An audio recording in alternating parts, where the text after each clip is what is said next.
বঙ্গবন্ধু শেখ মুজিবুর রহমানের জন্য মায়া কান্না করেন। আমি বলছি শোনেন, বিজয় দিবসে আপনি কয় রাকাত নামাজ পড়ে তার জন্য দোয়া করছেন? কথা বলেন না কেন? কয়টা সূরা তিলাওয়াত করছেন? কয়বার কোরআন খতম করছেন? আপনি তো তার বন্ধু না, আপনি তো তার ভালো চান না, আপনি দুশমনি করেন। দুশমনি করেন তার। কিসের ভালো চান আপনি?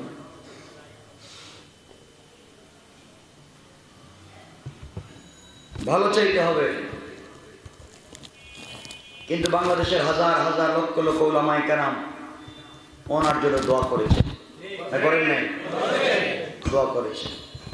আরেকটা কথা, আজকে যারা এত পাগলামি করতেছেন, মায়া কান্না করতেছেন বঙ্গবন্ধুর জন্য, এই সে ওনার ভাস্কর্য কে বা কারা ভাঙছে আমরা তো জানি না।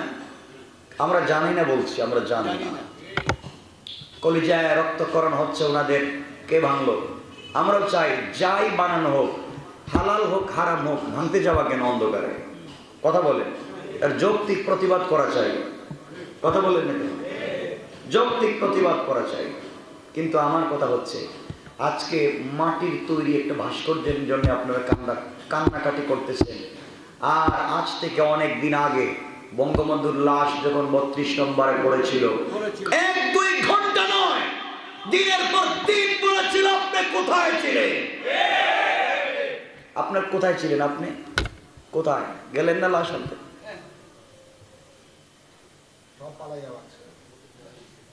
যখন ওনার লাশ নিয়ে গিয়েছিল গোপালগঞ্জে, সেনাবাহিনী চাইছিল তো ওনাকে এভাবেই দাফন করে দিতে। কোথায় ছিলেন? মনে রাখবেন, এগুলো আল্লাহর রাস্তায় বাদ দেন ভাই। দেশটা আমাদের সকলের, কেউ ভেসে আসে নাই, কেউ ভেসে আসে নাই। এই মাটির অধিকার যারা এই দেশের নাগরিক, বাঙালি বাংলাদেশি, সবার অধিকার আছে। কথা বলেন না কেন? আপনি যেভাবেই হন, আপনি ক্ষমতাবান, যেভাবেই হন, আপনি পাওয়ারফুল ব্যক্তি, ক্ষমতাকে দ্বীনের কাজে লাগান। মনে রাখবেন, আল্লাহ বলছেন যারা ক্ষমতা পেয়ে ক্ষমতাকে কাজে লাগায় না দ্বীনের স্বার্থে, আল্লাহ বলছেন এরা ভুইফুল। দেশটাকে সকলেই ভালোবাসতে হবে। এই দেশের স্বাধীন সার্বভৌম সকলেই রক্ষা করা লাগবে। কথা বলে ঠিক না? সবার উচিত এই দেশকে ভালোবাসা, দেশকে সম্মান করা। কিছু বললেই হুজুরের রানা দাড়ি টুপিওয়ালা কেউ কিছু বললে, কিছু লোক আছে আজকালকে বলে বলে রাজাকার। আরে বয়স বেচারার ৩২, ও রাজাকার হইল কেন? রাজাকার। আমাদেরকে বলা হয় এই পাঞ্জাবি টুপি বলে নাকি পাকিস্তানি কাপড়, কিছু বললে বলা হয় পাকিস্তানি রাজাকার। আরে কেউ যদি পাকিস্তানের পক্ষে কথা বলে পাকিস্তানি রাজাকার হয়, তো আপনি ভারতের পক্ষে কথা বলে তো ভারতই রাজাকার। রাজাকার বুঝেন না? না আমাকে বুঝান, তাহলে সব বাদ দিয়ে দেন। বুঝবেন আপনারা এটাই যে সব দুষ্টামি সব জায়গায় চলে না, তাহলে সব বাদ দেন, দ্বীনের পথে চলে আসেন, বুকে বল রাখেন, সত্য কথা উচ্চারণ করেন। আপনার কি হবে? কেউ আপনাকে মারবে, কেউ আপনাকে পিঠাবে। আল্লাহ বলছেন আমি তো আছি, চিন্তা করিস না, আমি তো আছি। যে আল্লাহ ইউনুসকে মাছের পেট থেকে বের করেছি, আমি তো সে আল্লাহ আছি। আমি তো হযরতে আইয়ুবকে দীর্ঘদিন অসুস্থ থাকবার পরে সুস্থ করেছি, আমি তো সে আল্লাহ আছি। আমি তো হযরতে মুসা আলাইহিস সালামকে বাহরে কুলজুম পার করে পারে নিয়ে এসেছি, আমি তো সেই আল্লাহ আছি। আমি তো ইব্রাহিমকে একবারে আগুন দগ্ধ হয়ে যাচ্ছে, যে আগুনে 10 কিলোমিটার দূরে দাঁড়ালে আগুনে জ্বলে যায়, আমি তো ইব্রাহিমকে এই আগুনের ভিতরে এয়ার কন্ডিশন করে রেখে দিয়েছি। তো আপনার টেনশনটা কোথায়? আপনার সমস্যাটা কোথায়? মনে রাখবেন, এজন্য দ্বীন বুঝেন, ইসলাম বুঝেন, কোরআন বুঝেন, সত্য মিথ্যা যাচাই করবেন, আল্লাহর ওয়াস্তে এরপরে কথা বলবেন। অনেক জায়গায় দেখতে পাচ্ছি সব থেকে কষ্ট হয়, হুজুরদেরকে স্টেজে উঠে কথা বলতে গেলে বাধা দেওয়া হয়। কথা বলেন না? আমি ভয় পাচ্ছি আগামী প্রজন্মের জন্য, আমি অনেক ভয় পাচ্ছি। ভয় পাচ্ছি এজন্য যে আগামীতে একটা জাতি তৈরি হচ্ছে যারা এই সমাজে ইসলাম রাখতে চাইবে না। এজন্য দায়ী আমি আর আপনি। আমি আর আপনি আমাদের সন্তানদেরকে দ্বীনের তালিম দিতে পারতেছি না, সঠিক দ্বীন শিক্ষা দিতে পারতেছি না। আপনি নামাজ পড়তেছেন, আপনার বাচ্চাকে নামাজ পড়াতে পারলেন না, তাহলে আপনার বাচ্চাই তো ভবিষ্যৎ প্রজন্ম, সে ভালো হবে কেন?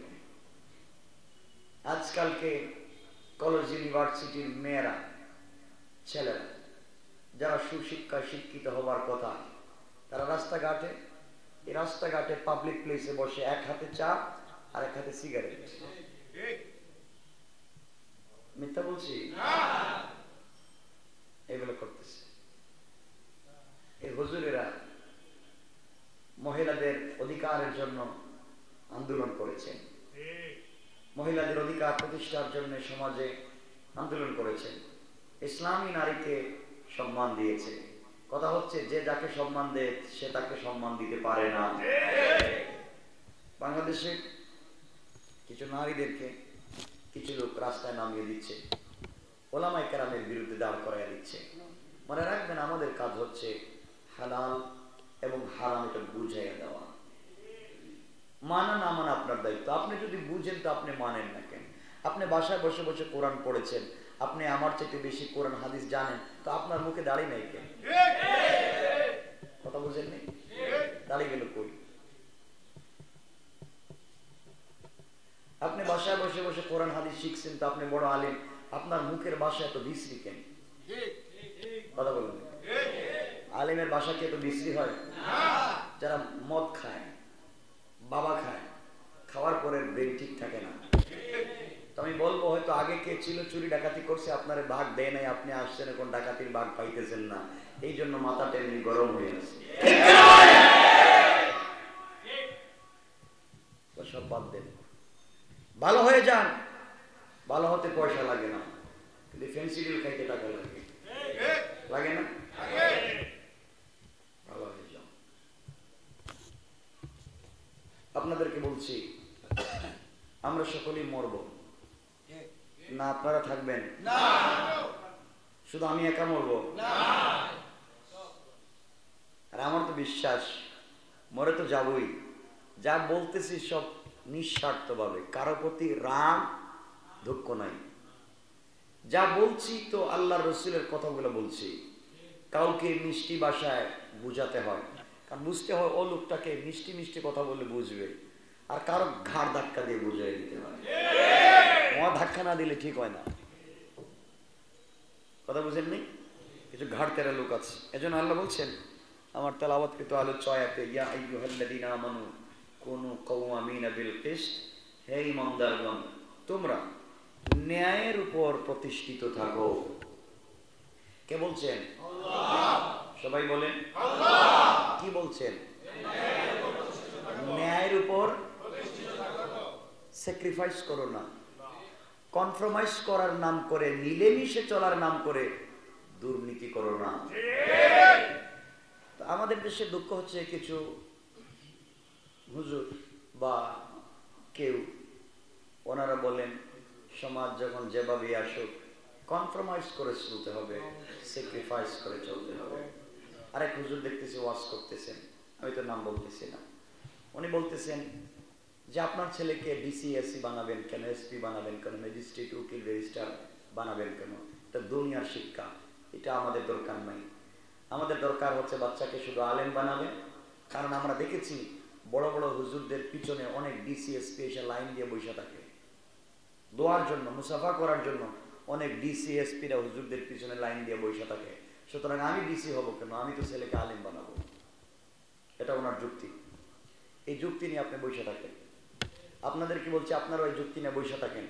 একদিন দেখবেন বাংলাদেশে হুজুরদের অভাব নাই, সব হুজুর মসজিদে আছে, মাদ্রাসায় আছে, খানকায় আছে, প্রশাসন, রাষ্ট্রে, সচিবালয়, মন্ত্রণালয়, সব জায়গায় বসবে চুর আন্ডা খাপ, আর হুজুরদেরকে দইরা জবাই করবে, জবাই। কারণ এর কারণ আপনি ইসলামের মৌলিক নীতিমালার রুকুন ছেড়ে দিয়েছেন। রাষ্ট্র পরিচালনার ক্ষেত্রে ইসলামকে ওখানে নেওয়া ফরজে আইন, এটা আপনি জানেন, তো মসজিদে বসে জিকির করেন কেন? ওখানে যাওয়ার চিন্তা করেন। আপনি যদি মনে করেন আপনি ভালো মানুষ, আপনি যদি মনে করেন আপনার ছেলে চুরি ডাকাতি করে না, তাহলে আপনার ছেলে যদি ডিসি হয়, আপনার ছেলে যদি এসপি হয়, তাহলে তো সমাজের মানুষ তো শান্তি পাবে। কথা বলেন না কেন? তাহলে আপনার ছেলে যদি মন্ত্রী হয়, আপনি একজন জান্নাতি মানুষ, আপনি তাহাজ্জুদ গুজার, আপনার ছেলে তাহাজ্জুদ গুজার। আপনার ছেলে যদি প্রধানমন্ত্রী হয়, তাহলে আশা করা যায় কমপক্ষে মদের লাইসেন্স দিবে না।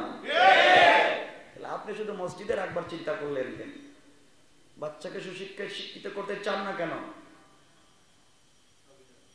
তাহলে হুজুর লাইন দিতেছে, বাপরে, ওই হুজুরদের কাছে এসে মানুষ মুসাফার জন্য দাঁড়ায় থাকে, আপনি মনে করেছেন বিশাল সম্মান। এটা তো ভণ্ডামি, বিশাল সম্মান মনে করেছেন না?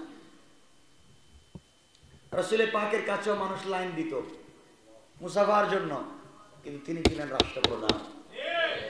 ওমরের কাছেও মানুষ লাইন দিত মুসাফার জন্য, তিনি ছিলেন মসজিদের ইমাম, তিনি ছিলেন রাষ্ট্রপ্রধান। কথা বলেন না কেন? আপনি ইমামতির মাসলা নিলেন, ইমামতির হাদিস নিলেন, ওইটা নেন না কেন? তাহলে ফ্রি ফ্রি খাবেন, হুজুর আসসালামু আলাইকুম, ভালো আছেন, নেন 10,000 টাকা দোয়া করেন, এটা হালাল না? শুধু হাদিয়া খাওয়া হালাল? কাজ করে খাও, ইমামতি করো, বাকি টাইম কাজ করো, মাদ্রাসায় পড়ো, বাকি সময় কাজ করে খাও। আল্লাহ বলছেন আমার রাসূলকে, ফাইজা ফারাগতা ফানসাব, আপনি ফ্রি হলে কাজ করে খান, আপনি শুধু হাত পাতেন কেন? হুজুর হয়েছেন হাত পাতার জন্য, আর উলামায়ে কেরামের ইজ্জত সম্মান সব জলে যায়। কথা বলতে পারেন না। আপনি সমাজের মৌলিক নীতিমালার বিরুদ্ধে কথা না বলে আপনি বলতেছেন আরএফএল চেয়ারের ওয়াজ করতেছেন। সব বাদ দেন, সমাজের সকল ভণ্ডামিবাদ। মনে রাখবেন, ইসলাম যৌক্তিক, ইসলাম বাস্তব একটা ধর্মের নাম। এই বাস্তব কথাগুলা সমাজের মানুষের কাছে পৌঁছে দিতে হবে। কোরআনে যেমন নামাজের কথা আছে, নামাজ পড়েন। কোরআনে যেমন কবরের কথা আছে, কবরের আযাব কেমন হবে, কোরআনে আছে মদ, জুয়া, ফেন্সিডিল, ইয়াবা, সুদ, ঘুষের বিরুদ্ধে মানুষকে সোচ্চার করতে হবে। না নাই এগুলা সব তো আছে, তা আপনি মানেন না কেন? আল্লাহ বলছেন, ইমানদার যারা আছো তোমরা ন্যায়ের উপরে প্রতিষ্ঠিত, কুনু কাওয়ামিনা বিল কিসত, ন্যায়ের উপরে প্রতিষ্ঠিত থাকো। আমরা ন্যায়ের উপরে আছি তো? আমরা চিন্তা করি ইমাম সাহেবকে মসজিদে রাখছি, ইমামতি করবেন, উনি বিজনেস করবেন কেন? উনি আর অন্য কাজ করবেন কেন? তো আপনি কি করেন? আপনি চাকরি করেন না, আপনি বিজনেস করেন না, তো আপনার জন্য ভালো চান, তো আরেক লোকের জন্য ভালো চান না কেন? এজন্য উলামায়ে কেরামের দায়িত্ব হচ্ছে আপনি কাজ করেন, সুযোগ পাইলে কাজ করেন, বিজনেস করেন, রিক্সা চালান, ভ্যান গাড়ি চালান, সিএনজি চালান, ড্রাইভিং শিখেন, ট্রাক চালান রাত্রে। কথা বলেন। যারা মাদ্রাসায় পড়ান সকাল 8টা থেকে 12টা 2টা পর্যন্ত এটাই মাদ্রাসায় থাকেন, বাকি টাইম আপনি গাড়ি চালান ঢাকা শহরে। একটা সিএনজি চালাইলে তো 2000 টাকা ইনকাম করা যায়। কথা বলেন না কেন? আপনি কি করবেন? সুবহানাল্লাহ। কোন জায়গায় খতম আসেনি কারো বাড়িতে 200 টাকার খতম, কারো বাড়িতে জিয়ারত করা লাগবে 300 টাকা দাও, এই আপনার ধান্দা। এই কি ধান্দাবাজি শুরু করছেন? আমার কথা কষ্ট পাচ্ছেন আপনারা?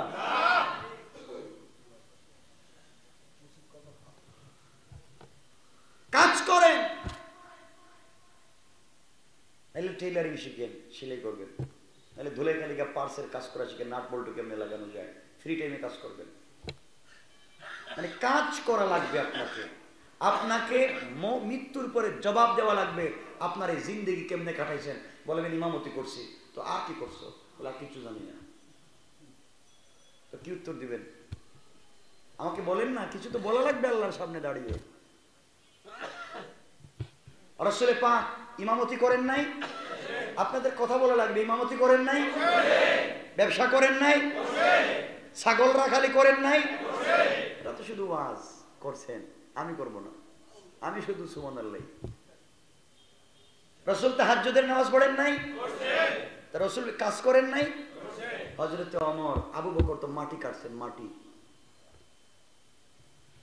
কিসের কি মনে করতেছেন?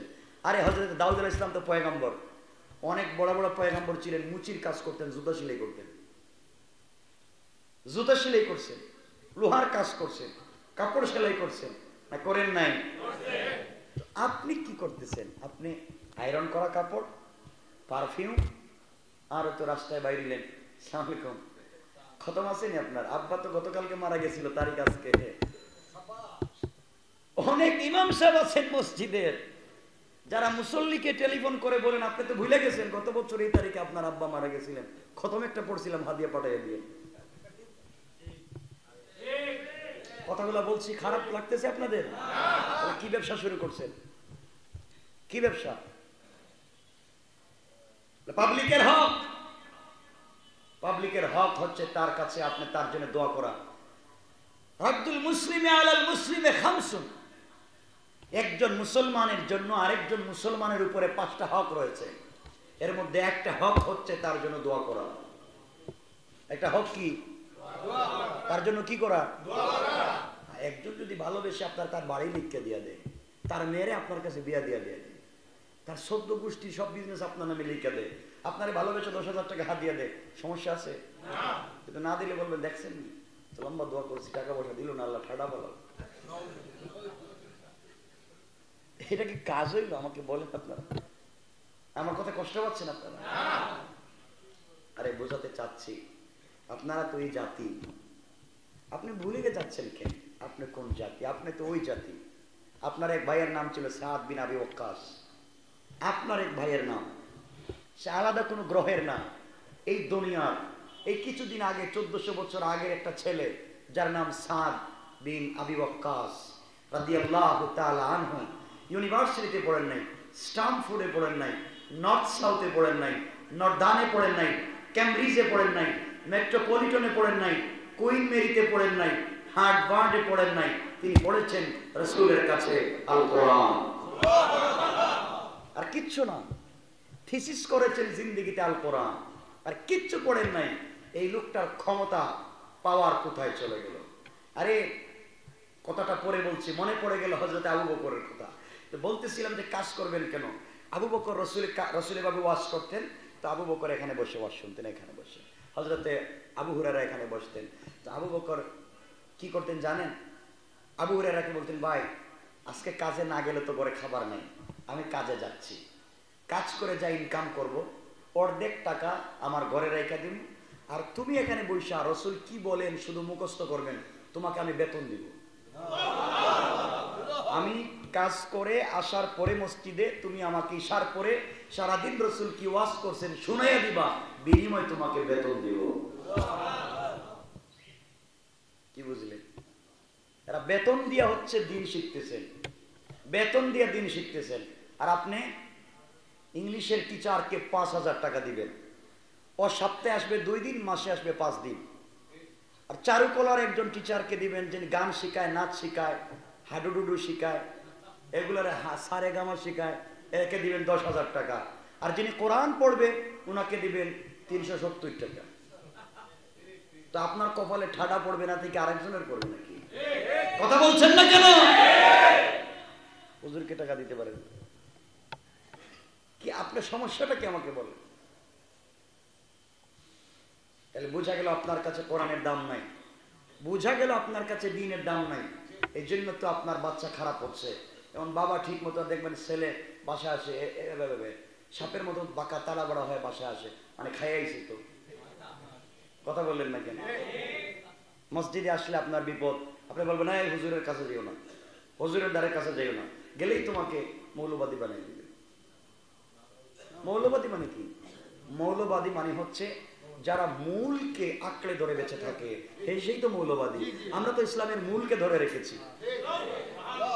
আর প্রগতিশীল কারা? যাদের প্রগতিবাদী তাদেরকে বলা হয় যাদের বিশ্বাস এক থাকে না, আজ একটা তো কাল একটা, কাল একটা তো পরশু দিন একটা। যেমন বিজ্ঞানীরা আজকে বলছে সূর্য ঘুরে, কালকে বলে দুনিয়া ঘুরে। আসলে সূর্যও ঘুরে, দুনিয়াও ঘুরে, তার মাথাও ঘুরে, জানে না কোনটা ঘুরে। কথা বুঝেন না? সবই ঘুরে, এজন্য এদের চিন্তার ঠিক নাই। তো কথা হচ্ছে প্রগতিশীল যারা বা প্রগতিবাদী নিজেকে দাবি করে, ওদের বিশ্বাস এক থাকে না। আজ আল্লাহ বিশ্বাস করে তো কাল মূর্তি বিশ্বাস করে, আজ আল্লাহ বিশ্বাস করে তো কাল ভাস্কর্যে বিশ্বাস করে। আমাদের একটাই বিশ্বাস, আল্লাহর উপরে ঈমান এনেছি, মরে গেলে সে আল্লাহর পায়ে আমরাই চিন্তা করব, আর কাউকে আল্লাহর জায়গায় বসাতে চাই না, বসাতে পারি না। এই বিশ্বাসটা আমার আপনার থাকা লাগবে। আপনার কি হয়েছে? আপনি কেন সত্য কথাগুলোকে পাশ কাটিয়ে চলে যান? ধরা খাইবেন আল্লাহর কাছে। আল্লাহ বলবেন কি সত্য কথাগুলো পাশ কেটে কেটে বলছিলেন কেন? বলে স্যাক্রিফাইস করেছি, কম্প্রোমাইজ করেছি, ঝামেলার থেকে সমাজকে বাঁচাইছি।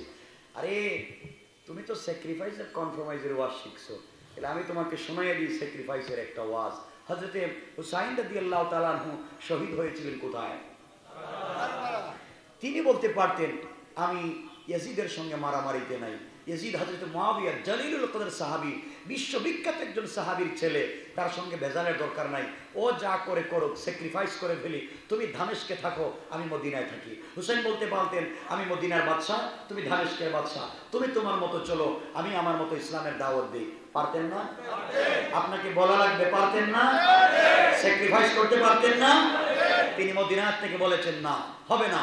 যেই চেয়ারে আমার নানা বসেছে, যেই চেয়ারে বসেছেন স্বয়ং আল্লাহর রাসূল, যেই চেয়ারে বসেছেন হযরত আবু বকর, যেই চেয়ারে বসেছেন হযরত ওমর, যেই চেয়ারে বসেছেন হযরত ওসমান, যেই চেয়ারে বসেছেন আমার বাবা হযরত আলী, এই চেয়ারে কোনো মতপানকারীকে দেখতে চাই না।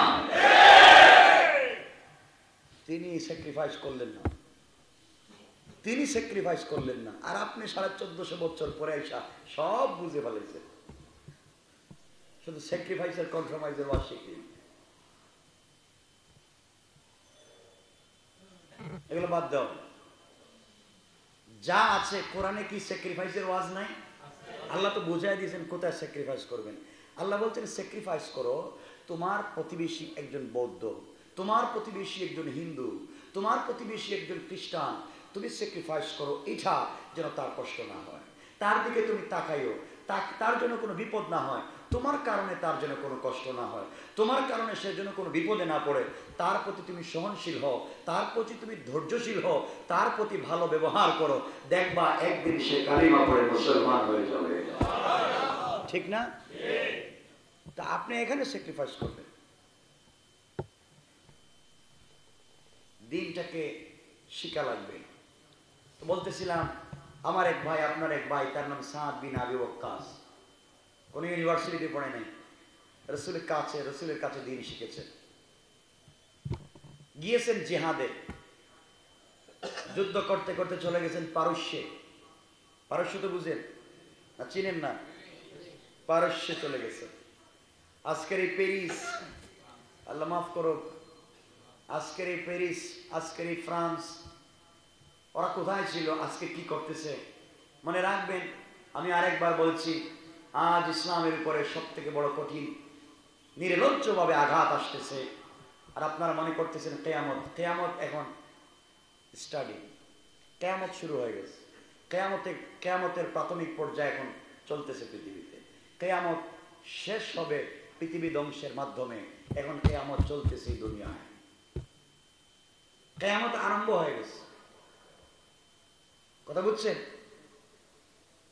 এই দুনিয়ায়, দুনিয়া ধ্বংস হওয়ার আগে যা যা ঘটবে সব শুরু নাকি? সব চলতেছে, একদিনই দুনিয়া ধ্বংস হয়ে যাবে। কিন্তু আপনাদেরকে বলে দিচ্ছি, আগামী 2021, 22, 23, 24, 25 এই 5 বছর হলো ইসলামের। এই দুনিয়ায় এই 5 বছরে ইসলাম প্রতিষ্ঠা হবে ইনশাআল্লাহ। দেখবেন ভারতের সকল কিল্লায় একভাবে যেমন আয়া সুফিয়া 84-85 বছর পরে আবার নামাজ শুরু হয়েছে, হয় না? ইংল্যান্ডের, আমেরিকার অনেক মসজিদ শত শত বছর বন্ধ ছিল, আবার নামাজ শুরু হয়েছে। কথা বলেন না কেন? ইনশাআল্লাহ সেই দিন দূরে নয়, যেই দিন আবারও ভারতের বাবরি মসজিদে আল্লাহু আকবারের আযান হবে ইনশাআল্লাহ। এই জন্য আপনাকে স্যাক্রিফাইস করে চলা লাগবে। নামাজ 5 ওয়াক্তে 2 ওয়াক্ত পড়লে চলবে না? হ্যাঁ না, কেন?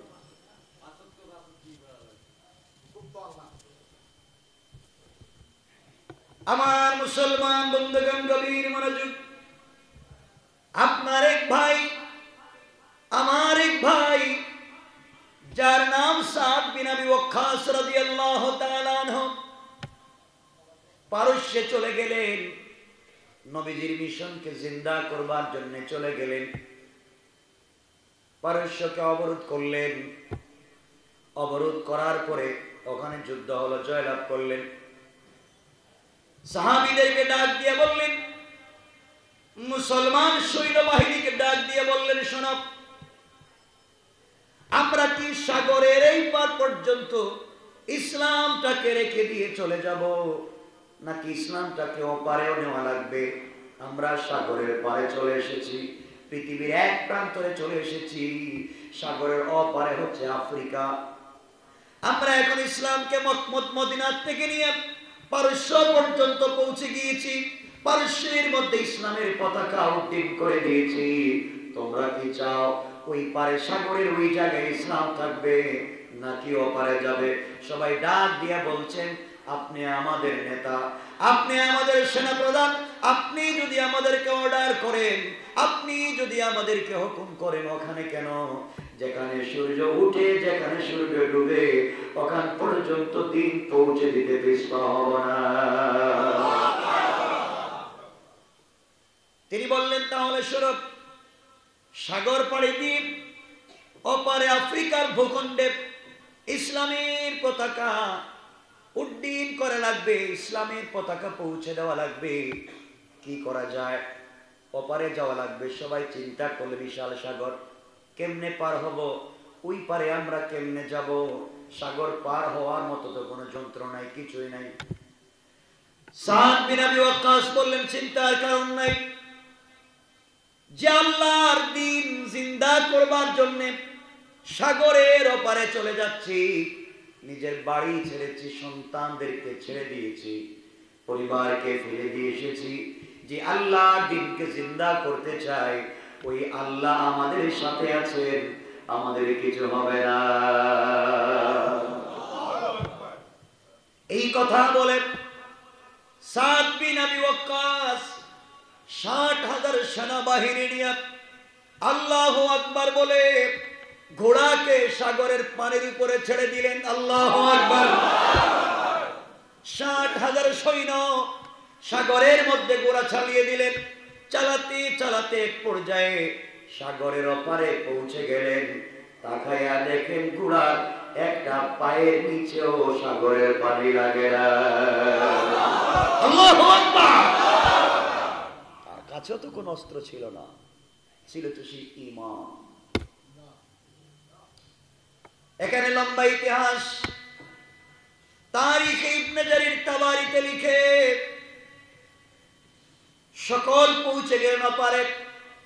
যাওয়ার পরে দেখেন কারো কোনো ক্ষতি হয় নাই, কারো কোনো জিনিস হারিয়ে যায় নাই, সবাই ঠিক মতো সাগর পার হয়ে চলে গেলেন, কোনো ক্লান্তি নাই। একজন সাহাবী, একজন মুসলিম এসে বললেন, রাষ্ট্রপ্রধান সাদ বিন আবি ওয়াক্কাস, আমি পানি পান করবার জন্য আমার একটা পাত্র আছে, দুনিয়ার জমিনে আমার কোনো জিনিস নাই, দুনিয়ার জমিনে আমার কোনো সম্পত্তি নাই, একটা মাত্র সম্পত্তি আছে, একটা পান পাত্র, একটা মাত্র প্লেট অথবা একটা মাত্র গ্লাস, একটা জিনিস আছে মগ অথবা একটা জিনিস আছে, আর কিছুই নাই। ওটা দিয়ে আমি পানি পান করি, ওযু করি, রাত্র হয়ে গেলে ওইটাকে বালিশ বানাই আমি ঘুমাইয়া যাই। কোন অস্ত্র নাই, যেই লোকের ঘুমাবার মতো বিছানা নাই, খাবার মতো প্লেট নাই, থাকবার জায়গা নাই, বালিশ নাই, এই লোকগুলার মাধ্যমে আল্লাহ দিন জিন্দা করলেন। গোটা দুনিয়ায় দিন পৌঁছে দিয়েছেন। তাদের কাছে দুনিয়া ছিল না, ছিল আল্লাহর পরিচয়। আজ আপনার গাড়ি আছে, বাড়ি আছে, টাকা আছে, মিল ফ্যাক্টরি আছে, ইন্ডাস্ট্রি আছে, কল কারখানা আছে, ক্ষমতা আছে, যে জিনিস নাই সেটা হলো আল্লাহর পরিচয়। আমার বন্ধুগণ, সাদ বিন আবি ওয়াক্কাস বললেন, ভাইরে শুনেছি, তোমার কথা শুনেছি, তোমার পান পাত্র সাগরের পানি ভাসাইয়া নিয়ে চলে গেছে, তুমি পাও নাই, সবার সব কিছু আছে, তোমার একটা মাত্র প্লেট পানি নিয়ে গেছে। আমার বিশ্বাস এই পানি তো নিজের ইচ্ছায় চলতে পারে না, আল্লাহর হুকুমে চলে। আমরা তো এমন একজনকে খলিফা মানি, খলিফাতুল মুসলিমিন হযরত ওমর, যার কথায় নদীর পানিও তো পরিচালিত হয়েছে। আমার তো ওই ব্যক্তির নাম। মদিনায় একবার ভূমিকম্প শুরু হয়েছে, হযরত ওমর জিন্দা হাতের তরবারি হাতে নিলেন, মদিনার মাটির মধ্যে আঘাত করলেন আর ডেকে বললেন, মদিনার মাটি রে, এখন পর্যন্ত মাটির উপরে নবীজির হাতে গড়া সাহাবী আমি ওমর জিন্দা, মাটির নিচে আমার নবী শুয়ে আছেন, খবরদার তুমি আর নড়াচড়া করতে পারো না। আল্লাহর কসম করে বলি, ওই কথা বলবার পরে এক সেকেন্ডও দেরি হয় নাই, ভূমিকম্প বন্ধ শুরু হয় নাই তা না, আল্লাহ বলেছেন কিয়ামত পর্যন্ত মদিনায় ভূমিকম্প হবে না। আপনি তো তাকে নেতা মানবেন। একবার নীল নদের পানি দেয় না, হযরত ওমর চিঠি লিখে দিয়েছেন, পানি দিতে তো বাধ্য হয়েছে। ওমর তো ওই ব্যক্তির নাম।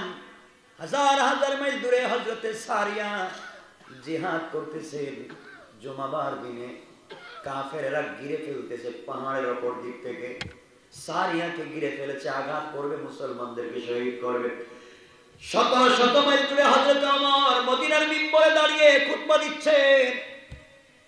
শত শত মাইল দূরে হযরত ওমর মদিনার মিম্বরে দাঁড়িয়ে খুতবা দেয়। শত মাইল দূরে হযরত সারিয়া যুদ্ধ করে। হযরত ওমর হঠাৎ করে খুতবার মধ্যখানে আওয়াজ করে বলছেন, ইয়া সারিয়া আল জাবাল আল জাবাল। যুদ্ধ শেষ হয়ে গেল। মুসলমানেরা জিজ্ঞেস করলো, আমার কি বললেন? আমার ডেকে বললেন, আমি জানতে পারলাম, দেখতে পাইলাম, আমি দেখতেছি সারিয়ার পিছন দিক থেকে কাফেররা ঘিরে ফেলতেছে, পাহাড়ের উপর দিক থেকে কাফেররা সারিয়ার উপরে আঘাত করতে যাচ্ছে, এই জন্য আমি সতর্ক করে দিয়েছি। মুসলমানেরা বলতে লাগলেন, ওমর আপনি তো শত শত মাইল দূরে, আপনি কেমনে আওয়াজ শুনলেন আর আপনার আওয়াজ কেমনে যাবে? ওমর বলেন, আমি যে আল্লাহর উপর ঈমান এনেছি, ওই আল্লাহ করেছেন, সত্যতুর দিকে যদি পাথর চুকে চুকে কাফেরদের ফেলে দিতে পেরেছেন, ওই আল্লাহ চাইলে আমার মুখের আওয়াজকে শত মাইল দূরে সারিয়ার কানে পৌঁছে দিতে পারে। পারে না? পারে। আমার বন্ধুগণ, যুদ্ধ শেষ হয়ে গেল।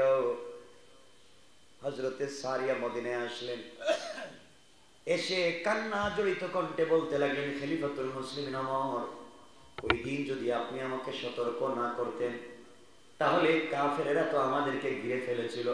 হঠাৎ করে শুনে আপনার আওয়াজ, আপনি দিক নির্দেশনা দিচ্ছেন, পিছন দিকে তাকাও, পাহাড়ের দিক থেকে কাফেরেরা ঘিরে ফেলতেছে।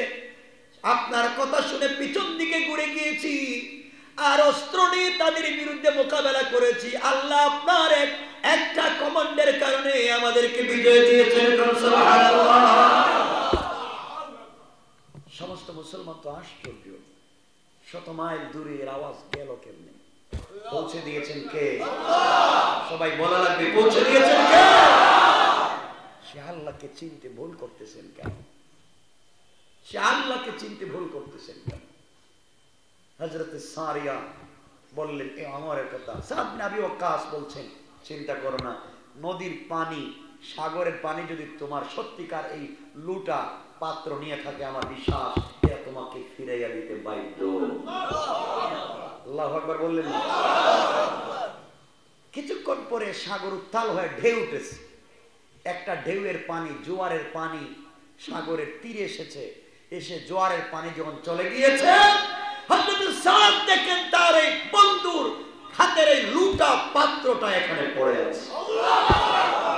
আল্লাহ বলছেন, পানি, সাগরের পানি, খবরদার, কার লুটা, কার পাত্রটা তুমি নিয়েছো? যার জিন্দেগিতে সম্পদ নাই আমি আল্লাহ ছাড়া, আমি আল্লাহ ছাড়া যার কিচ্ছু নাই, তার এই পাত্রটা তুমি নিও না। এটা দিয়ে সে ওযু করে এই সাগরের পানিটাকে পারে দিতে, পৌঁছে দিতে বাধ্য হয়েছে।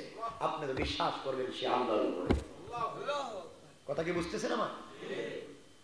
এই আল্লাহকে তো বিশ্বাস করতে পারেন না, এই আল্লাহকে তো আমরা মানতে পারি না। বিপদ তো ওই জায়গায়।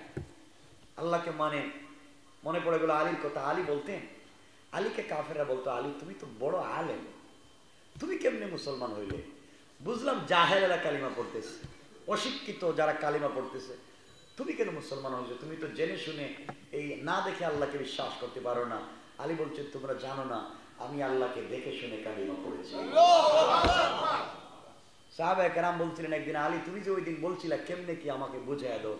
আলী বলছেন, তোমরা জানো না আমি যখন নামাজে দাঁড়িয়ে কোরআন তিলাওয়াত করি, প্রত্যেকটা আয়াতের শেষে আল্লাহ নিজে আমার তেলাওয়াতের জবাব দেন। আমি তো কানে শুনি, আল্লাহু আকবার বলেন। আমি তো কানে শুনি, আল্লাহ আমাকে জবাব দিচ্ছে। আপনি শুনেন না কেন? কারণ আপনার কানে তো কি লাগিয়েছেন? ব্লুটুথ, হেডফোন, গান, নাচ, আর শয়তান এই কানের ভিতরে ঢুকতে শুধু ডাকতেছে শয়তানের ডাক। এজন্য আল্লাহর আওয়াজ শুনতেছেন না। সব বাদ দেন। আরেকবার বলেছিলাম মোবাইল ফোনটা অনেক পাতলা,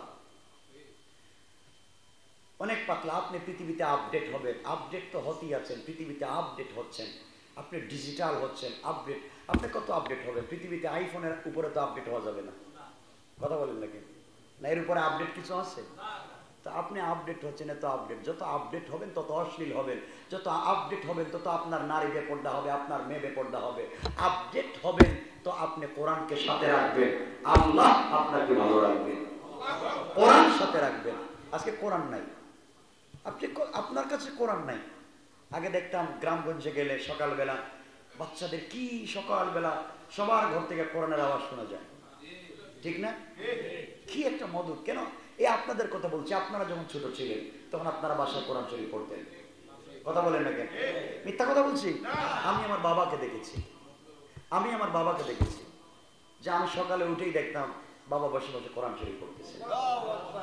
আমি আমার মাকে এখন তো আর দেখতে পারি না, দূরে চলে থাকি, সারা রাত দিন ঘুরাই, আজ এখানে কাল এখানে। আমার তো রাত্রবেলা ঘুম ভাঙতো আমার মায়ের তাহাজ্জুদের নামাজের পরের কোরআন তিলাওয়াতে। তো আপনি কেন করতেছেন? আরে আমার জিন্দেগিতে কথা তো অনেক, সব কথা তো বলা যায় না। আমার জিন্দেগিতে আল্লাহ কুদরতের সাহায্য বাস্তবে জিন্দেগিতে অনেকবার পেয়েছি, বাস্তব পেয়েছি। আল্লাহকে চিনেন, জানেন, বুঝেন। কাল কি বলেছি আমি, টাঙ্গাইল থেকে আসার পথে পথে একজন আমার সাথী ছিল, জিজ্ঞাসা করতেছেন, হুজুর মনে আছে আপনার এই কথাগুলো? মনে পড়ে গেল গত বছর যখন সাগরের 10 নম্বর সিগন্যাল ছিল না একবার? 10 নম্বর সিগন্যাল ছিল, সংকেত ছিল 10 নম্বর, কেউ ঘর থেকে বের হয় না। তখন আমি প্রোগ্রামে ছিলাম চাঁদপুর ফরিদগঞ্জ, মসজিদের ভিতরে প্রোগ্রাম হয়েছে, ঝড় তুফান সব ছিঁড়ে নিয়ে যাচ্ছে, বিদ্যুৎ নাই, রাত্র তখন 2:30টা, প্রোগ্রাম শেষ করে বাইরে হয়েছি। কোন দিকে ডাকা তার চিনি না, এমন এক জায়গায় আসছি এবং কোনো রাস্তা নাই, রাস্তায় বাঁশ ভেঙে রাস্তা বন্ধ, সব দিকে অন্ধকার, একটা মানুষ নাই, ঝড় তুফান, রাত্র 2-2:30টা। কোন দিকে যাব? গুগল সার্চ করলাম তো ম্যাপ দেখায় না, কারণ নেট নাই, কিচ্ছু নাই, অন্ধকার, কিচ্ছু দেখা যাচ্ছে না। বসে আছে ওখানে, আল্লাহর নাম স্মরণ করলাম। বাস্তব জীবনের কথা বলছি। আমি আমার সম্পর্কে জানি যেমন, আপনি আপনার সম্পর্কে জানেন তেমন। আমি আরেকজনের সম্পর্কে বলতেছি না, আমার কথা বলছি। বসে আছি প্রায় আধা ঘন্টা এখানে বসে আছি, কি করব, কোথায় যাবো এখন তো রাত্রে। হঠাৎ করে এই ঝড় তুফানের ভিতরে একজন লোক দেখি আমাদের গাড়ির গ্লাসের সামনে দাঁড়িয়ে সালাম দিচ্ছে। হুজুর আপনি কোথায় যান? বাস্তব কথা, আমার সাথী ছিল 4 জন। কোথায় যাবেন? আমরা ঢাকা যাব। বলে এদিকে তো রাস্তা নাই, আপনি এই ডান দিকে ঘুরে এদিকে যান, সোজা গেলেই আপনি দাউদকান্দি রাস্তা পেয়ে যাবেন। আজ ওই লোকটাকে পাইলাম না। কে ছিল সে? রাত্রে 2:30টার সময় ঝড় তুফান। এটা হচ্ছে আল্লাহর পক্ষ থেকে, আপনি আল্লাহর পথে চলেন, আল্লাহই আপনার জিম্মাদার। আরে নিজের চোখে দেখা কথা। 2018 সনে গিয়েছিলাম এক জায়গায় প্রোগ্রাম করে, যেখানে প্রোগ্রামে গেছে যাওয়ার সময় দেখছি রাস্তায় গ্যাস নাই, পেট্রোল পাম্প নাই, যেতে হচ্ছে, দেরি হয়ে গেছে, আমরা গাড়িটা খুব টাইমে গেছি। প্রোগ্রামে যাওয়ার পরে বলছি, ভাই আমি ওয়াজ করবো ঠিক আছে, কিন্তু আমাকে যাওয়ার সময় পেট্রোলের ব্যবস্থা করে দিবেন, অকটেন দিবেন, গ্যাসের কোনো পাম্প আপনাদের রোডে নাই। হুজুর দেব। একটাই প্রোগ্রাম শেষ করলাম। শেষ করার পরে গাড়িতে জিরো, সব লাল বাতি জ্বলতেছে।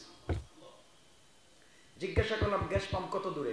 বলে এখান থেকে 67 কিলোমিটার দূরে, 67 কিলোমিটার দূরে গেলে আপনি পেট্রোল পাম্প এবং গ্যাস পাম্প পাবেন। প্রোগ্রাম শেষ করে জিজ্ঞেস করলাম কই পেট্রোল অকটেনের ব্যবস্থা হয়েছে? হুজুর আমরা পারি নাই। আপনি আজকে এখানে থাকেন, কালকে আমরা বোতল দিয়ে কিনে এনে আপনাকে দিলে আপনি যেতে পারবেন। চিন্তা করতেছেন? চিন্তা করলাম কি করা যায়, রাত্রে যেতে হবে, আবার শুক্রবার পরের দিন জমা পড়াতে হবে আমাকে এখানে এসে, জমা পড়াতে হবে এখানে এসে। কি যে একটা পেরেশানি, আপনাদের প্রতি একটা ভালোবাসা, জমা তো পড়াতে হবে, মানুষগুলো তো আসবে কষ্ট করে। কি করি? একজন লোককে পাইলাম, উনি ওনার মোটরসাইকেল থেকে 1 লিটার তেল দিছে, 1 লিটার, মানে ওনার গাড়িতে আছে 1 লিটার অকটেন, 1 লিটার দিছে। বলছে হুজুর আমার আর নাই, আর এখানে কোনো পাম্পও নাই, কারো কাছে নাই, আপনি এখন বৈশা থাকেন, এলে কালকে যান। কিন্তু কালকে গেলে তার জুমা আসতে পারবো না। মনে পড়ে গেল হযরতে সালমান ফার্সির কথা। হযরতে আলী কারামাল্লাহু ওয়াজহা বলে রাসূল পাক সালমান ফার্সিকে জিজ্ঞেস করেছিলেন, ইয়া রাসূলুল্লাহ বিপদে যদি পড়ে যাই সরাসরি আল্লাহর সাহায্য আসতে কি করা লাগবে? রাসূল বলছেন কোনো চিন্তা না করে ডাইরেক্ট সালাতুল হাজতে দাঁড়িয়ে যাও। প্রথম রাকাতে সূরা কাফিরুন, দ্বিতীয় রাকাতে সূরা ইখলাস পড়ো, দিল থেকে দোয়া করো, সাহায্য নামাজ পড়া শেষ হবে না, সাহায্য পেয়ে যাওয়া। আমি গতকালকে 2.5 ঘন্টার একটা প্রোগ্রাম করেছি সালাতুল হাজতের উপরে, আপনারা ইন্টারনেটে পাবেন। সালাতুল হাজতের উপকারটা কি? হযরতে লোকমান হাকিমের সন্তান সালাতুল হাজতের মাধ্যমে কি কল্যাণ পেয়েছিলেন, আমি সুযোগ পেলে ইনশাআল্লাহ তাফসীর করব, আল্লাহ যদি বাঁচায় রাখে। তা আমি আমার ড্রাইভারকে বললাম পড়ো, আর কি করা যায়, সালাতুল হাজত গাড়ির ভিতরে শুরু করে দিই। নামাজ পড়লাম, ড্রাইভারকে বলছি চাবি আমার কাছে দাও, আমি ড্রাইভ করবো। 1 লিটার তেল আর কিচ্ছু নাই, আল্লাহ জিন্দা, আল্লাহ হাজির ও নাজির, আল্লাহ শুনতেছেন কথা। ভয় ভিতরে কি করব, নামাজ শেষ, ড্রাইভারের কাছ থেকে চাবি, গাড়ি লক, স্টার্ট দিচ্ছি। এই 1 লিটার তেল আর কিচ্ছু নাই, গ্যাস তো আগেই নাই। কসম আল্লাহর জাতে পাকের মসজিদে বসা, গাড়ি তো চালাইলাম 67 কিলোমিটার, এসে পাম্পের ভিতরে ঢুকেছি তো গাড়ি স্টার্ট বন্ধ হয়ে গেছে। পাম্পের ভিতরে ঢুকেছি তো গাড়ি স্টার্ট বন্ধ, আর পুরো রাস্তায় গাড়ি চললো। তেল ছিল না, 1 লিটার ছিল, 1 লিটার। তার নাম তো আল্লাহ। আপনাকে কে বলছে সে আল্লাহ থেকে দূরে চলে যেতে? আপনার কি হয়েছে যে আল্লাহ থেকে আপনি দূরে কেন? আল্লাহকে চিনেন। আল্লাহ বলছেন গোলাম তোর সঙ্গে না আমার ভালোবাসা, তোর কাছাকাছি থাকতে চাই, আমাকে কাছে রাখিস না কেন? পারবেন তো ইনশাআল্লাহ? এই আল্লাহর উপর বিশ্বাস ছিল সাদ বিন আবি ওয়াক্কাসের। কথাগুলো শুনে আল্লাহর সাথে সম্পর্ক করেন। কিসের বিপদ মিয়া, কিসের বিপদ? আমাকে অনেকেই তো বলেন, এখানে আমার বন্ধু বান্ধব যারা আছেন মহব্বত করেন, হুজুর আপনি যে মাঠে ময়দানে এত কঠিন করেন কথা বলেন, কখন কোন বিপদ হয়ে যায়, আমরাই তো টেনশনে থাকি। আর কিসের বিপদ? বিপদ তো দেন আল্লাহ, বিপদ তো দূর করেন আল্লাহ। আপনি আল্লাহর উপরে নিজের জীবনটা দিয়া যান না কেন? আল্লাহ আমি যাচ্ছি এক জায়গায় তোমার কথা বলার জন্য, এই জীবনটা তোমার কাছে দিলাম, তুমি হেফাজতে রাখো। তুমি ছাড়া তোমার মতো হেফাজত তো কেউ করতে পারে না, তোমার কাছে দিয়ে গেলাম, তুমি হেফাজতে রাখো। তখন আল্লাহ চিন্তা করবেন গোলাম তো আমার কাছে দিয়েছে, হেফাজত না করলে তো আমার বদনাম হবে, সুতরাং আমি আল্লাহই তাকে হেফাজতে রাখবো। আল্লাহু আকবার বলেন না। কি হয়েছে আপনার?